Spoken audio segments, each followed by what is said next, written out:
Hoje a gente vai falar sobre um tema que foi pedido lá na caixinha do Instagram. Inclusive, se você não conhece, não segue, @bioagrotech, com TH no final, _podcast. E às vezes eu coloco umas caixinhas lá para vocês colocarem temas que vocês acham interessantes. Enfim, e esse foi um tema que inclusive a gente já citou ele lá no episódio de bacilos, e a gente vai falar hoje sobre a ação dos BTs em lagartas. Pensando principalmente agora nesse período da soja, né? Mas falar principalmente sobre mecanismo de ação, que eu acho que antigamente era muito explicado, né, nas palestras, e hoje em dia eu mal vejo falar. Então achei interessante esse tema mesmo, e algumas pessoas pediram, não foi uma só, então falei, gente, precisamos abordar isso no podcast. Se você é novo aqui, eu me chamo Isabela Tavares, eu sou biotecnologista e entomologista, e esse é o seu podcast que descomplica o mundo dos produtos biológicos.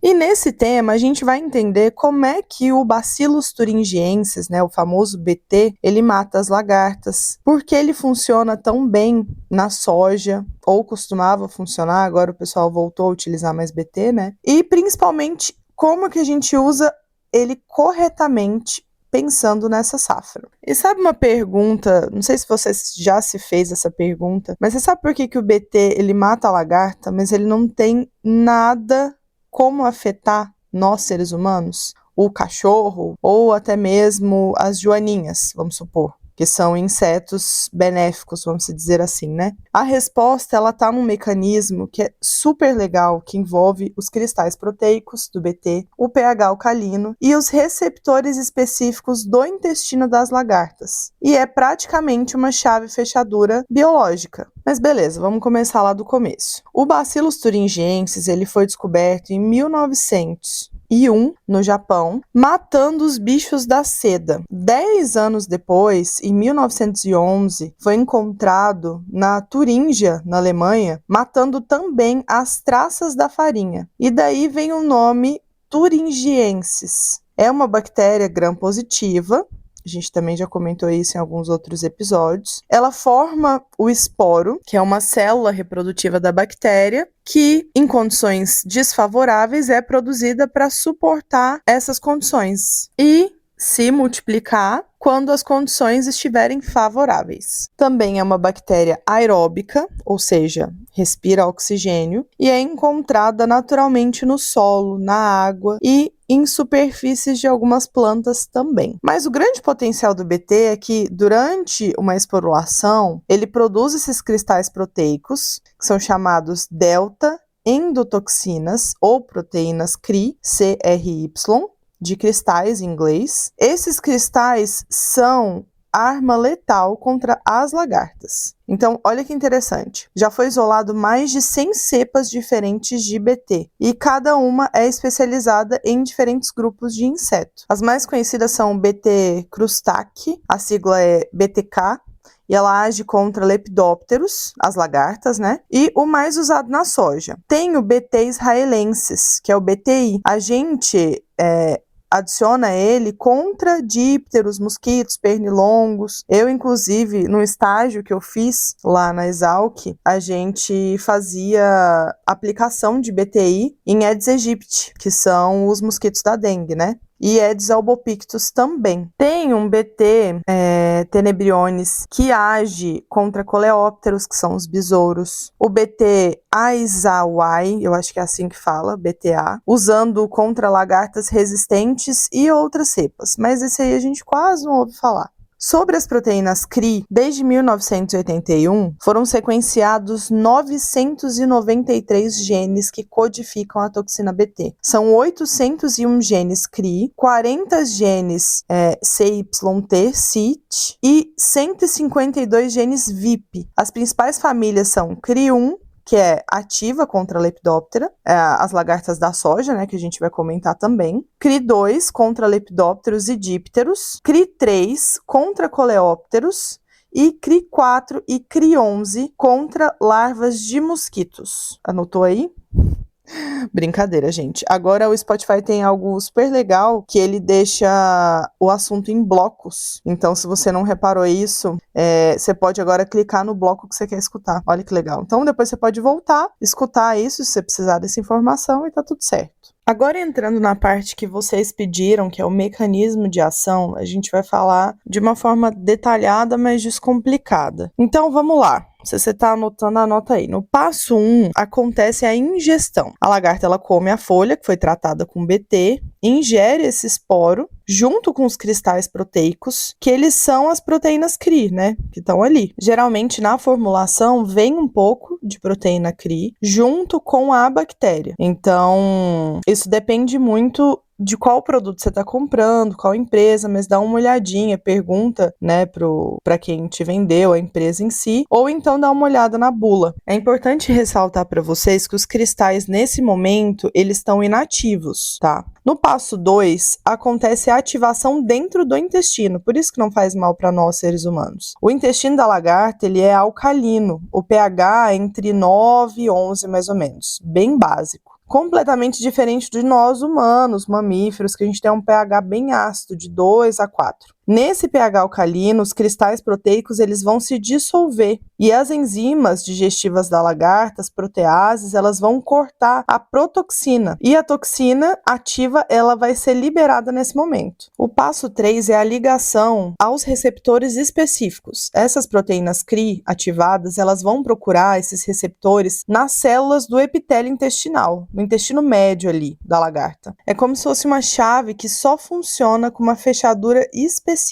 Inclusive, a gente fala muito dessa chave fechadura para alguns químicos, né? Receptores ali de acetilcolina que vão agir nos insetos. Então, pensando em BT, é mais ou menos isso que a gente pensa, essa chave fechadura. A diferença é que o biológico ele tem vários tipos de mecanismo de ação, não é um só, como químico. Por isso é muito difícil a gente ver a resistência de um biológico para um inseto resistente, na verdade, né, que fica ali no campo. Agora, o químico não. O químico, se a gente aplica a mesma molécula, consequentemente, a gente consegue perceber uma resistência muito maior. E é o que acontece no campo, né? Por isso que muitas pessoas migraram para o biológico. Mas enfim, retomando. Os principais receptores são a caderina, a aminopeptidase N, que a gente chama de APN, a fosfatase alcalina, a ALP, e as proteínas ABC transportadoras. Parece até nome de transportadora, né? Enfim. No passo 4, acontece a formação de poros. Quando a toxina CRI, ela se liga ao receptor, ela sofre uma transformação estrutural ali, ela consegue se inserir na membrana das células intestinais e vão formando os poros, que são esses buracos microscópicos. Esses poros, eles têm aproximadamente de 1 a 2 nanômetros de diâmetro, são bem pequenininhos, mas eles permitem a passagem descontrolada de água, de íons, e vão destruindo o equilíbrio osmótico dentro da célula, ou seja, desanda tudo ali dentro. O passo 5 é a ruptura do epitélio intestinal. Com os poros abertos, os íons de potássio vão saindo da célula, a água entra por osmose, as células vão inchando e vão estourando, por isso que a gente chama de lise celular. O epitélio intestinal ele vai se rompendo, e o resultado disso é que o intestino da lagarta vira como se fosse um queijo suíço, cheio de buraco, e aí acabou, né, para ela. Já era. A partir daí, o passo 6 é a paralisia e morte. Então, com o intestino todo destruído, na primeira ou na segunda hora, a lagarta para de se alimentar imediatamente. Na hora 6, 12, acontece uma paralisia do sistema digestivo. 20 horas depois, 20 a 24 horas, até 48 horas, na verdade, acontece a morte por inanição ou septicemia, quando a bactéria do intestino ela invade o corpo. No dia 3 a 5, a lagarta está completamente morta, mumificada. Então é um processo bem rápido. Porque as bactérias em si, vocês sabem, né? A multiplicação dela é super rápida. Um pouco diferente dos fungos, que demoram um pouco mais para se desenvolver ali. Tem também um modo de ação secundário com as toxinas VIP. Provavelmente vocês devem ter ouvido falar, porque elas são utilizadas no genoma dos milhos que são resistentes à lagarta, né? Então, Mas falando dessa toxina, quando é aplicada o bacillus, algumas cepas vão produzir essa toxina VIP, que são Vegetative Insecticidal Proteins. Elas são produzidas durante a fase vegetativa, não só na esporulação, e tem um mecanismo um pouco diferente da CRI. E elas, como eu falei para vocês, são usadas mais nas plantas transgênicas. E aí, quais são os principais alvos, né, do BT na soja? Você provavelmente já conhece as principais, mas eu vou citar algumas aqui em que o BT é utilizado. A primeira delas é a anticársia. Depende muito da região, né, pessoal? Porque, assim, existem regiões que a Spodoptera é a principal, principalmente quando tem milho que precede essa soja. Mas a anticársia é chamada de lagarta da soja, então por muitos anos ela foi a principal. É a clássica, né? Vamos se dizer assim. O BT, ele é excelente para controle de 80 a 90% dessas lagartas pequenas, menores, que tem 1,5 centímetros, e um controle de 65% mais ou menos nas lagartas maiores, né? Maiores aí que 1,5 centímetros. O timing correto é aplicar quando você tiver de 10 a 15 lagartas pequenas por pano de batida, tá? Então, são vários pontos que você precisa fazer aí em 1 hectare para ter essa noção se tem lagarta pequena, né? L1, L2 que a gente fala, ou se tem lagarta grande, porque as pequenas, elas são mais suscetíveis. Eu até comentei num vídeo lá do Instagram, é como se a gente estivesse comparando crianças com adultos. A criança, ela é mais suscetível à doença. Ela tem menos mecanismos para lidar, né, menos anticorpos, ela está adquirindo, na verdade, os anticorpos para lidar com as doenças, né, com os patógenos, enfim. E a lagarta é da mesma forma. A segunda é a Chrysodeixis includens, que é a falsa medideira. A gente sabe de um controle de 65 a 95% em lagartas pequenas também. E,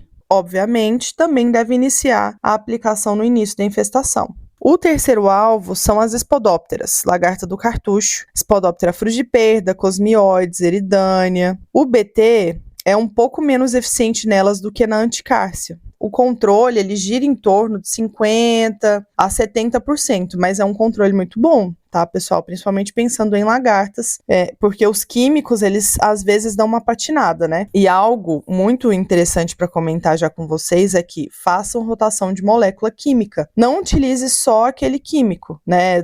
Você vai fazer uma aplicação de 7 em 7 dias, 5 em 5 dias, você tem que fazer uma aplicação de um químico diferente. E por fim, uma das lagartas mais difíceis é a Helicover parmígera. Eu lembro que assim que eu entrei na faculdade, em 2014, tinha tido um surto de helicoverpa, até em algumas regiões de tomateiro, porque ela é polífaga, né? Ela come de tudo. E ela deu até um caso de emergência, assim, né? Situação emergencial, porque ela estava comendo de uma forma descontrolada e ninguém sabia o que aplicar. Tanto que a gente falou sobre isso no episódio de nucleopoliedrovírus, né? O NPV, os baculovírus, porque foi uma alternativa que foi importada ali da Austrália, ali, né? Ali do lado da Austrália. Então, foi algo que foi um choque na época e os BTs, eles até tentaram, mas assim, para helicoverpa em si, o BT sozinho, ele tem controle só de 40 a 60% no máximo. Então, é sempre bom, se você for utilizar só BT para helicoverpa, fazer essa rotação,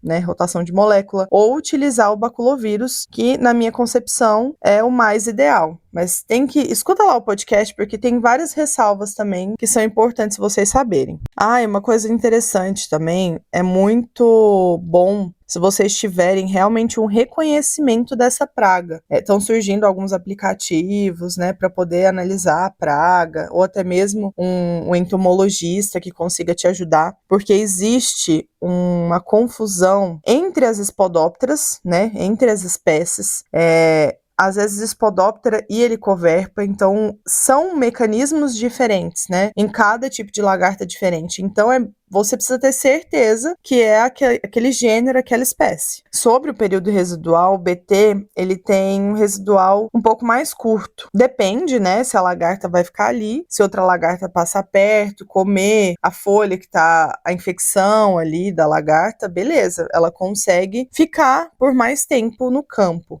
Mas, se não, são de 7 a 10 dias em condições ideais, tá? De 3 a 5 dias por um sol bem forte ou chuva, porque a radiação UV ela vai degradar essa proteína CRI bem rapidamente, e até as bactérias em si, né? Exceto quando elas estão em formato de endósporo. E a estratégia correta é a aplicação preventiva ou início da infestação. No algodão também tem alguns casos de sucesso para um controle de Alabama, que é o curuquerê, com eficiência de 80 a 95% de controle. E também para Heliotes virensis, com 70% a 80%. Nas hortaliças também, tomate, brócolis, repolho, contra as traças da crucífera, a eficiência é de 95%. Então, assim, é uma eficiência bem alta. A tuta absoluta que aparece, né, que é a traça do tomateiro, de 50% a 60% de eficiência. Mas isso nas condições também ideais, tá, pessoal? Sempre tentar aplicar antes das 10 da manhã, depois das 4 da tarde, que tem uma umidade melhor, uma temperatura menor, uma UV também menor. Então, assim, sempre volta no básico bem feito. E para avaliação, tem gente que faz pano de batida ou até mesmo armadilha com feromônio. Todos esses dados de mortalidade que eu tô trazendo para vocês são de pesquisas, tá, pessoal? Então, tá bem embasado. Mas é pra vocês terem uma noção, né? Que no campo, a gente sabe que pode um dia ser 90% e no outro dia pode ser 60%. Porque tem variações que a gente não consegue controlar, né?